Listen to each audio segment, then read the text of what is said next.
designer, and I'm Chris Butler, the writer and director of Missing Link.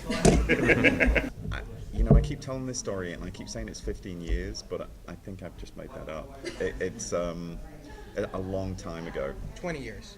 It could be, because I tend to have like a notebook full of ideas that I kind of dip in and out of over the years, and this was an old one. This was me wanting to do kind of stop motion Raiders of the Lost Ark. No, not really. I mean, it's funny though, because sometimes like I take like research very seriously, like historical research and cultural research, and occasionally you have to check yourself because you're like, is this about a Bigfoot that talks and wears clothes? Yes, it is. No, I don't actually believe in it. Is it okay for me to say that? Yeah, nor do I. I mean, location is an eye wash. You go from one, you start to get comfortable with it, and I don't know, we figured out it's probably every 6 minutes we change locations across the film, which is very, very aggressive kind of design schedule to get that through all that Sorry. stuff. I know, I can remember reading the script and I kept thinking, oh, that'll get cut, and none of that stuff got cut. So, for me it was just a job of allocating the resources and making sure that the film stayed interesting and vibrant through the whole film, and that I didn't, concentrate too much in one area and lose the plot. So, it was challenging, but it was also incredibly fun because I got to learn about all the places I was researching. And it was turn of the century, so like I was looking at old reference and Library of Congress and finding these old images, old National Geographics. So yeah, it was fun. And I think he's kind of underselling himself here, because in terms of the scope and scale of this movie, there is nothing that's even been attempted on this scale before in stop motion. So I truly am sorry. Yeah. My point of view about a movie like this is that you want to reward the audience, especially in the third act. You want to have something that is like a real treat for them. And so I knew Shangri-La, it's this mythical place that these characters are searching for. And thematically, it was important that it was Shangri-La, because Shangri-La has become, a byword for one's personal utopia, what you strive for, and that's all the characters in this movie are striving to find their place. So that's essentially why it was about Shangri-La.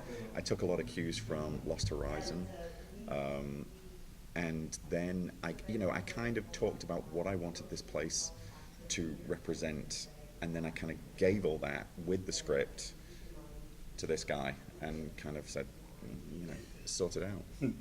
And that was very fun, just looking at architecture and trying to figure out what would wow the audience. As exciting as all the locations were to design, they were all real places. So it was kind of my reward too at the end of the script to see, the temple, the Yeti temple, and I was like, yes. It's the one location in the movie that isn't real, in a sense, because I think if you're telling a story like this, especially a period story, you give the audience something to hook on to. So like if you show Victorian era London, they're expecting to see horse-driven carts and pigeons and chimney stacks. So you give them that, but then it's like Shangri-La, what do you give them? And we talked about what it means for the story, and in essence, we wanted to think of it as kind of like the square root of humanity. It's like if someone said, design Atlantis, like where do you start?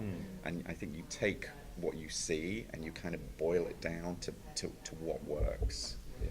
We ended up with something gorgeous. Kind of a counterintuitive stop motion set in so much that it's the elements of it are very minimal. It's like ice walls, ice bridge, and this temple. Usually in stop frame you're able to, use more conventional things that people are used to seeing, so they can identify, this is this place or this is this place. And so all those elements had to be really beautifully balanced and carefully designed so that it could, take the third act and, you could watch the film and feel there was enough newness to all those things. Because I have notebooks that stretch back many, many years, and I did a drawing of this guy, and we've come to talk about it as a hairy avocado with legs, and which is trendy right now. And this drawing has just crept up so many times. And at the start of this thing, at the start of any movie, you're kind of looking for something. How can we make this look different? And I worked with a bunch of different character designers, and none of it was clicking. And people kept talking about this hairy avocado to the point where I was like, there is something in this. There is definitely something charming about this. So I went back to that, and that ended up, that's basically this guy. And sometimes that's the way, you know, you go around the houses for years and you end up back where you started. It's an example of how simple, you know, seemingly simple the design is. It's just like these tubes for legs, but it's the proportions were worked and carefully gone over in sculpts and reviews and trying to get it just right. So, yeah, they're friendly shapes. I think all the characters are kind of that way. Yeah. You know, each environment is in a way a character. I mean, you know, especially vehicles and things like that, like the train, which is, by the way, you know, we're all model makers at heart, and so we grew up, some of us, with train stations and things. So the shop just loved that they were going to make a giant train, and I think that shows. It's like so beautifully rendered and built. But you know, it's that kind of how close you're going to go to reality. So we do a lot of research, and you know, Santa Ana, we have great pictures of it, and you know, we up the color here and there to match the tone and color of the film. And then we do what I call Frankensteining, which is, you know, you take the best parts of that, and if something isn't really working, you can take parts of another. And then for the ship, yeah, again, it's like a dream come true. I was a model maker as a kid, and here we are building, you know, because even though it's digital, the ship that you see moving through the sea, we built a maquette for it in the computer department, which is, you know, at LAIKA, scans it, and then the art department makes all these textures, and you know, we use sandpaper for the wear and the rust, laser cut in shapes, and you know, do a lot of specular changes. So there's big flat areas and shiny areas, and so when you see that ship in the moonlight raking across it, it gives it this great huge physicality. But yeah, they're labors of love. I mean, and we get to really fuss with them and make them outstanding. So. I do, but then I think, oh, well, tough. That's your job. Yeah, so, but also you don't want to limit anything. You know, no, that's the other just, thing. You know, he just wants to. No, and actually, I think the studio has always been really good with me in terms of like not trying to limit. And actually, I think that's something that I'm proud of at LAIKA, is that, you know, traditionally stop motion did tell a certain type of story because of the limitations of the medium. And those limitations are that you have a physical puppet on a physical set with physical cameras, so that you're kind of limited as to how big you can go. And I think certainly with the advent of digital technology, and certainly with what we're doing at LAIKA, those limitations don't exist anymore. So I'm able to tell a story like Missing Link, which is, under no circumstances should anyone have ever attempted to make that movie in stop motion, but we did, and we succeeded, and I think it's because of the innovations that it's allowed us to do that. So no, then they never say like, "Ooh, don't write that." I mean, I might not always get what I want, but I try. But also, like, we probably couldn't have done this 5 or 7 years ago. That's either. true. My name's Ariane Sutner, and I am producer on this movie along with Travis Knight, and I am the head of production at LAIKA. My name's John Craney. I'm the puppet fabrication supervisor. An armature, but it basically is a skeleton. It has the same kind of pivot points and sort of joints that you would have. I mean, he's pretty human character, so we look for ball joints, use hinges. He's even got swivels in his upper arm and his thigh. And he also has some pretty intense engineering inside his chest and stomach, so that he can take a breath. He can also squash and stretch. And he's got a belly mover in here that gives him that lovely bounce when he walks. When you're working on a set, essentially stop motion started out on like tabletops, and his feet are screwed in underneath, tied down, that's what we call it. Yeah. And quite honestly, with the level of sophistication, what we need to get out of these puppets and his weight, he often has an external rig on here. And those, along with the seams, get painted out during post-production. So, trying to get everything internally as best he can, but sometimes, you know, there are limits. Yeah. The And next you know, movie. And we also put actuators into what's called T-bars, which means that the animators can move. Often there is also a thing called a jetpack, which is strapped to the back. It literally looks like a jetpack. It is strapped to the back of the puppets, and it's geared off so that You can just get those subtle shifts and moves. Is really natural. So even though this is Yeah. a maybe not a natural looking figure, we want him to be fluid. We don't want, we're not really looking intentionally for like that jerky stop motion, which is an appeal and a style for some places. So the jetpacks really are helping our animators sometimes get that really tricky style. It's like the hardest thing to do, and they are literally just moving it a frame at a time.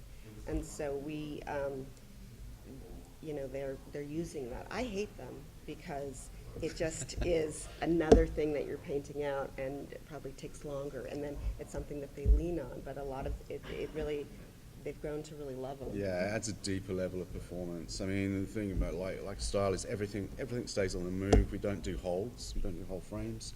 And the other thing is, you know, we don't do boil or crawl. So Yeah. everything needs to be controlled. Boil is probably a European term for, and scatter is more an American thing. If you look at an old movie, say King Kong, 1933, or recently Isle of Dogs, which is, you know, very much in the kind of purist stop motion camp, I think, is you see the scatter on the surface of puppets. You see movement in fur or clothing, and it's really not like a style. So we always seek to control that. Right. We are, even though this is like clearly a designed creature, we still want a real sense of naturalism. We want the audience to not be bumped by something that is stop motion charm, you know, a little. There's plenty of it in there, Yeah. but we want to just have the audience lose sight of the fact that this is a puppet, and just it's a creature and it's a world. And we think, and I do believe now, the less you have the audience think about like what is happening, how are you doing that, you just get engrossed in the story. So that's our goal really with these characters and with their facial animation too. It's to while the world is stylized, to keep them natural. And I think that and there's something magical about having sets and real lights on things, and having in a working environment when you're working with like 400 traditional artists and contemporary artists. It's you're making magic, and then I think it gets transferred to the screen. Yeah. And what we've learned on with this film and moving into the next one is that rather than a breather, for example, being a special edition, we've got designs down now that we can produce generically and make a fit for many other puppets Because in the future. he's like so inspired to create everything within, because it's a puppet. Everything you add externally, you have to paint out, and is an extra step. So I think the goal is to have these, just walking on their own, talking. No. It's a host of people working on To but build, once yeah. the animator gets everything they need, they get the vocal performance, and they're have worked closely with the director and the animation supervisor. Once they get to that set, then they're owning it, and they are there alone in the dark, moving it frame by frame, and they should know everything about their sequence, their scene, the scene that comes before it and after it.